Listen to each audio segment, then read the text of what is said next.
Assalamu alaikum wa rahmatullahi wa barakatuh. My dear viewers of IQRA TV and viewers of Real Talk, welcome to another edition of Real Talk. I hope you've been well over the last week or so. We have gone through some very challenging times and difficult times. You've seen on our screens the utter devastation that has been caused on Indonesia. Thousands of people have lost everything that they had, and over 1,000 people have died in this enormous tragedy. Fortunately, by the grace of God, it's not as bad as the Boxing Day tsunami which took place in 2004. However, there are thousands of people who are destitute, who have no food, no water, no shelter, no medication. And every family virtually has lost somebody within their family. Death is all around the people who live in those islands. And today we're going to be talking about death and bereavement. But before I do that, can I just say to every one of you out there, please, please, please, whether you're Muslim or you're non-Muslim, the victims are Muslims and non-Muslims. This is the tragic time of need for these people. Let's make sure that every one of us, the thousands of viewers of IQRA TV, dig deep into their hearts, into their pockets, and contribute towards this cause, whether it's through IQRA TV, Al-Khair Foundation, or through other charities. This is when humanity really comes into its fore. So I urge every one of you to make sure that you, in any way, shape or form, अगर और कुछ नहीं कर सकते, कम से कम at least दुआ करो कि अल्लाह उनको सही सलामत रखे. Welcome, as I say, to IQRA TV and to Real Talk. Today, as usual, I have some really interesting people on my program. People who have made a huge contribution in different walks of life, but mainly around community safety, community protection, community well-being, etc., and have helped people in the community in their own little way.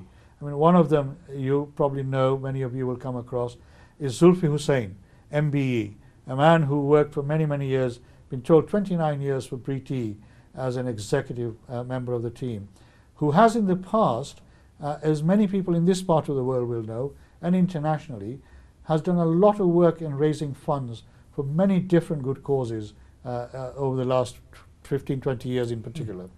Alongside him is Nasreen Karim, a local law practitioner, has her own practices with 2 practice sites, one in Bradford itself on Manningham Lane, the other one is in Keighley or Ilkley. Both of you, Assalamu alaikum wa rahmatullahi wa barakatuh, welcome to this program. And we want to talk about death and Islam and bereavement. What happens after somebody passes away in our family, close, or somebody who's close to us, our friends, somebody who's close to us as a friend. How do we as Muslims respond to death, and how do we need to respond? And much more importantly, what do we need to do to try and make sure that we provide the support structure, or that a support structure is in place for people who need counselling and support? Nasreen had a real tragedy in her family about 10 years ago when her sister, younger sister, passed away, leaving very young, 4 young children, wasn't there? And those children have grown up in very challenging and difficult circumstances, having lost their mother. And she's experienced this through her own self, through the family, with her niece and nephews and nieces, where the support structure has not really been in place to help her, other members of the family, and particularly the children, to go through this loss that they went through. And that's what we want to talk about today. The other thing is, I learned through some of the recent discussions I've had with Nasreen and with Zulfi. You may not know this, but Bradford has got the highest infant mortality rate in the whole of the UK. Why is it that we have this huge mortality rate within our area? And what is the cause behind it? And what support structures are there for people who've lost their little children, for counselling support, etc.? And what do our mosques and councils of mosques and madrasas and masjids and imams do in order to support those families who need that support? So we want to talk about some of these issues. But first of all, can I say, Nasreen, welcome to IQRA TV. This is your first time. It is. I hope it's not going to be your last time. I mean, you went through this traumatic time where you lost your sister about 10 years ago, who left very young, small children. I mean, obviously, how old were the children when she passed away? At that time, 2, 5, 9 and 11. Oh. And then one of the things you have to consider is that a burial takes place within 24 hours. So you've got to accept somebody's passed away, and then almost immediately you have to bury that person. And you don't really have time to think about yourself, the situation, the children. There isn't any time to think about anything. And then obviously you go sit in the mosque for 3 days and everybody comes to pay their respects and everyone says the same thing, you know, it's God's will and things like that, and it's the same thing that gets repeated time and time again. You have children who don't understand what's happening. I had a mother who just couldn't understand what happened to her daughter, who just went just like that. From my point of view, I couldn't understand what had happened. You have all sorts of questions going through your mind. First of all, why has this happened? How has it happened? What's happened to her? Where is she? The children want to know where she is. And before you know it, you've buried that person, you have children to look after, and 3 days later you're just expected to go back to normal. Now I really struggled with that. I don't think I ever went back to normal. I remember going into the office for about 1.5 years afterwards and just sitting there because I still couldn't understand or comprehend what had happened or come to terms with the grief. But one of the problems that I found was, yes, somebody passes away, yes, we have this process. So everybody knows the drill. You go pay your respects, you pray, you sit with everyone for 3 days and then you go back to normal. But it really doesn't end there. No, it doesn't, of course, yeah. The grieving process goes on for years and years and years, and then when your 3 days are up, what do you actually do? So you're kind of looking around for some help or support or some guidance, and nobody can really give you anything because nobody knows what to say or what to do. And then as far as the children were concerned, because we're so young, I knew that they couldn't take in what happened to them. And I did speak to a few agencies, a few counsellors, and I said, what do you have in place to support children who've lost a parent? And there wasn't really anything. And even if there was, there's either between a 6 and a 12-month waiting list. To access that service? To access that service, to even try to get some sort of bereavement counselling or guidance or anything.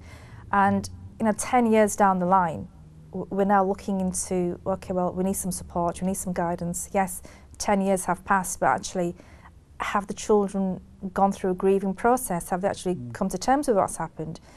They'll have thoughts going through their minds, they'll have feelings, they'll be angry, frustrated, hurt, upset, angry, all these emotions. What do you do with them? So nobody can really guide you through that process. Apart from maybe close family members who were there to support you and the children at that time, did you find that there was other structures around? There was nothing. Nothing at all? Nothing. Did you, any imams or anybody else who would come forward and say, look, if you need any counselling support or anything like that, we can provide you with something? No, because there was nothing like that available. I don't think they can provide you with anything. All they can say is, we'll pray. We'll support you, we'll pray. But for the people who are left behind, that's not tangible enough. Something else is needed to provide support. And that support 10 years down the line still isn't there. Okay, we'll come back to the type of support. Zulfi, you've done some work around hospices and you've done some research around death and how people respond to death and how the bereavement structure works, and very much similar to what Nasreen has talked about. Our tradition is कोई इंतकाल हो गया चलो उसके पास जाते हैं ताज़ियत के लिए, sit there, Allah di mardi, and then that's it, dua karo, fatiha pado, and then you go. Is your experience fairly similar as well? Yeah, I agree, absolutely, because I think it's become almost a custom. So it's become mechanical. It's a mechanical. It's a mechanical process. It's a mechanical thing to do, and obviously, after the 3 days, or what in most places potentially used to be 40 days, has now been shrunk down because people are so busy. So 3 days becomes the norm, and that's the difficulty. And what happens once the person leaves, that you close your doors. And where do you go, in your hour of need, so to speak? Because I think there is a lot more that's needed to be done, and unfortunately, there hasn't really, in terms of the mosque system or any of the other community groups. It doesn't really quite exist. In the good old days, in the villages or even in the towns and cities of Pakistan or elsewhere, then you had a much more family structure. Nowadays, the economic reality is everybody's working. Everybody has caring responsibilities at both ends, really, for your children as well as your elderly. So people just don't have that same amount of time to spend on this. And I think there is some support out there, particularly around the hospices, who often quite desperately trying to connect with the communities, and the communities try to connect with them. But unfortunately, they just keep missing each other. And I think there's a lot more work to be done in order to break down those barriers, raise awareness, because there is some really, really good support available locally, whether it's the child bereavement, or even life-limiting conditions that are once they've been diagnosed, or whether it's in the adult section. And I think it's a bit of a myth that you only go to a hospice to die, because people are living a lot longer with terminal conditions or life-limiting conditions in children, and there is so much help and support available through the various hospices. But obviously, it wasn't there 10 years ago, and Nasteem's sort of research and communication with organisations and people, there's still a huge deficit in the type of support that is available. Sure. So just coming back, you talk about 3 days of mourning, and people came, they went. What sort of support were you hoping to find and were looking for, and that would have helped you? Obviously the children, for example, as young as 2, 3, 4, and 11. Yeah, 2, 5, 9, 11. One of the they things must have gone through some real trauma, right? I think, from my point of view, yes, I was grieving, but I didn't know what to do with the children. Right. And I did, one of the organisations I did speak to had some leaflets, and they explained how, for example, a 13 or an 11-year-old would deal with grieving compared to a 5-year-old. So that I had that. So I had a leaflet that explained to me that, and when an 11-year-old finds herself in that situation, she'll want to spend time with her friends. She doesn't want to be with family, she wants to be with friends. So allow that to happen. For a 5-year-old, the circumstances are different, the understanding isn't there, and that person may need contact with another family member, and you've got to give them that time. So that was the only bit of basically ammunition I had to try to deal with these 4 children of different age groups, and how they should be grieving, or what support they should be given. But apart from that one leaflet that I picked up on, there wasn't anything else. But then the other thing is, apart from there being a deficit, there's a huge disconnect. Right. And I've been speaking to Child Bereavement UK, and this organisation has been around for years, but it's surprising how many people actually know about this organisation, even though it's a national organisation. And they've been running a pilot scheme in Bradford, which I didn't know about. Right. It's been here for 2 years, there's another year remaining. And one of the challenges when I spoke to them was that there's a huge disconnect. There are different organisations, but they don't really speak to each other. They're not communicating with each other. And there's no real holistic approach to providing counselling or grief services. And that's what's really, really lacking in Bradford. And then on top of that, never mind the mainstream agencies, you have a community that's very inward looking. And for example, you don't talk about grief. You don't talk about how you feel. There'll be people out there today saying the same thing. It's not something you go on television to talk about. It's something that you deal with. It's a very personal issue. Well, it is personal, but it's something that has to be talked about, because all those people who've gone through that process, 10, 15, 20 years later, they are still suffering. It affects your mental health.